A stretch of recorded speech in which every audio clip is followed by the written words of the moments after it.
my beloved Boss Mike Cervera. Si Madam First Lady Romesbak, mga kababayan ko. Ha? Ito ho, bibihirang sumagot. Pero hindi na ho nakatiis si Madam First Lady, mga kababayan. Ha? Kay Amy, ano ang resback? Ito, mga kababayan ko. Grabe ho. Grabe sabi ni First Lady ho. Basahin natin. I won't argue with you anymore. Dead ma. Because after all, you're my husband, sister, and I respect Mami Imelda. Sabi kita, si Amy, walang respeto. Walang respeto ito kahit si nanay, si First Lady Imelda Marcos, nilapastangan netong mahaba-haba na to eh. Sa totoo lang po, nilapastangan ni Amy Marcos si Madam First Lady. Ikaw mismo, Amy. Ikaw at ang baba mo ang lumapastangan sa pamilya nyo, walang iba. Ikaw at ikaw at ikaw. Tama po ba? Wala. Nahawa na po sa pag-uugali ng mga Duterte. Etong si Amy, hindi huminana yung ugali ni Madam First Lady Imelda Marcos at ni Pangulong Ferdinand Marcos. Hindi po ganyan eh.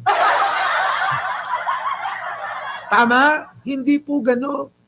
Ibang pag-uugali meron. Ito pong sino? Si Pangulong Bongbong. Kita nyo sila Irene Marcos, Amy Marcos. Di po ba? Yung mga kapatid, hindi ganyan katulad ni Amy. Itong si Amy, makapalang baba eh. Tama, mali? Ha? Makapal talaga baba ni Amy, mga kababayan.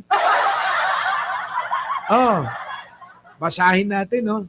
Pero yung mga statement mo, makinig ka, Amy. Sabi rito ni First Lady, pero yung mga statement mo, fake. Na, fake ka no, fake. Fake ko na naman. Rupa buto ta. Fake ko na ni First Lady. Ngemje rupa ni Manang Amy. Rupa buto. Rupa buto nga na utog.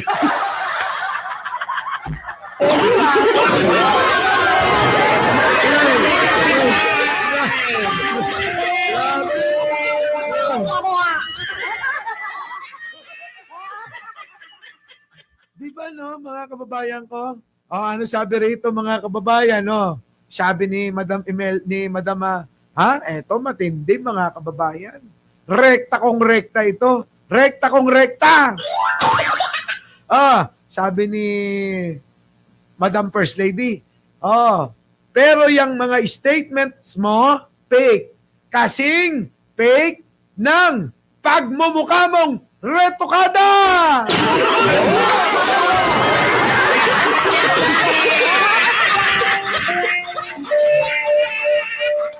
Grabe, no? Mga kababayan, sabihan ka,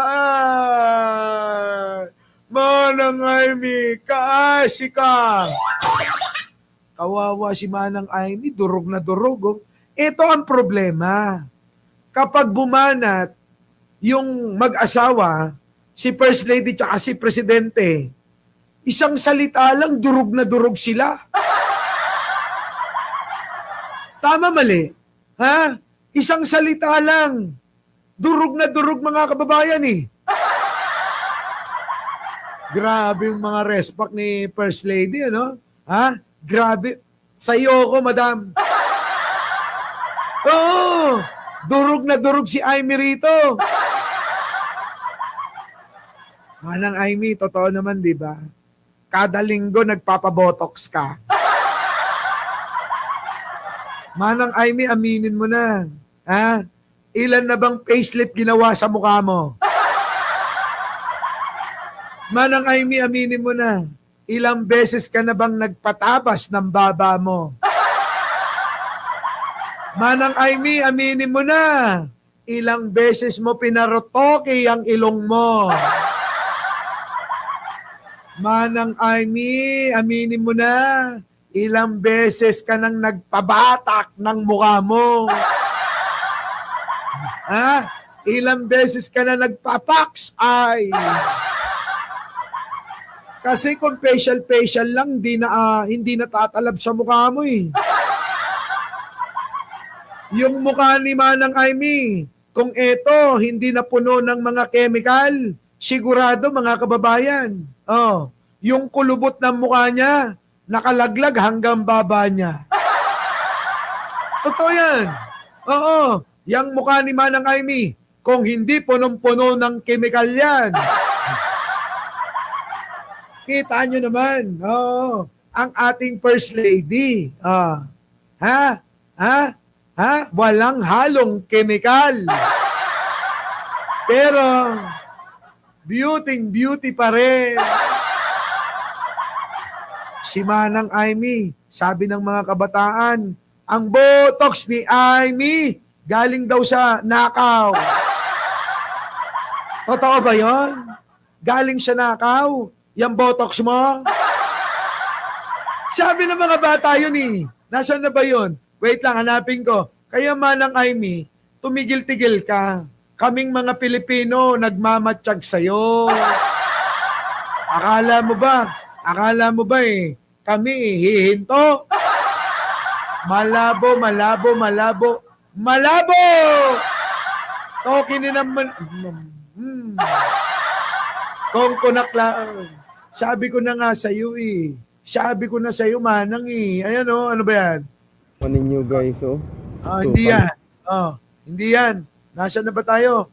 Nawala na yata yun. Ang botox ni Aimee! Ano yun? Sabi, natandaan nyo ba yun, mga kababayan ko? Hanapin ko lang saglit, ano? Parang ito.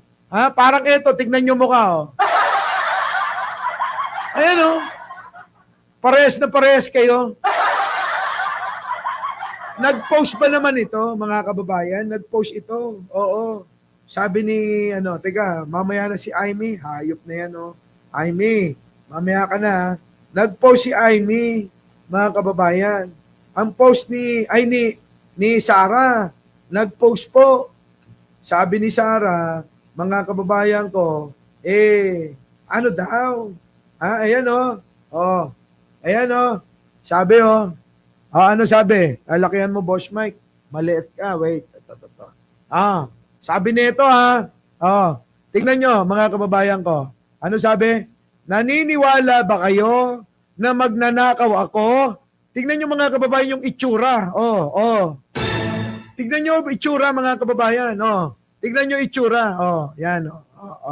Di ba?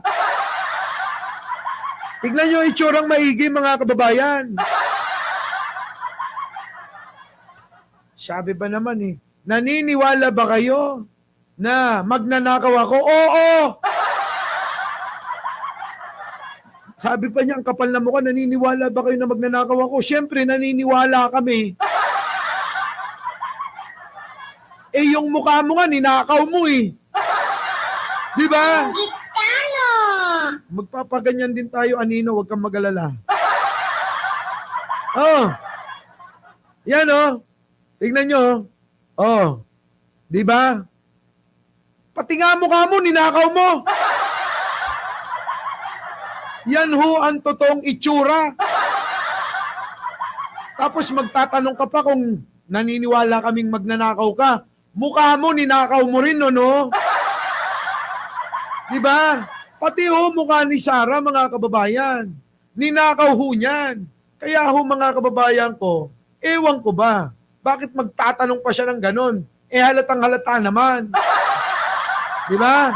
Halatang halata naman po talaga na itong si Sarah, Magnanakaw ng pera, magnanakaw pa ng muka. Di ba? Pati ho mukha ninanakaw eh. Tapos magtatanong pa. Walastik. Nawala na yata yun. Ha? Yung botox ni Sarah. Ha? Botox ni Sarah. Nasaan ka na?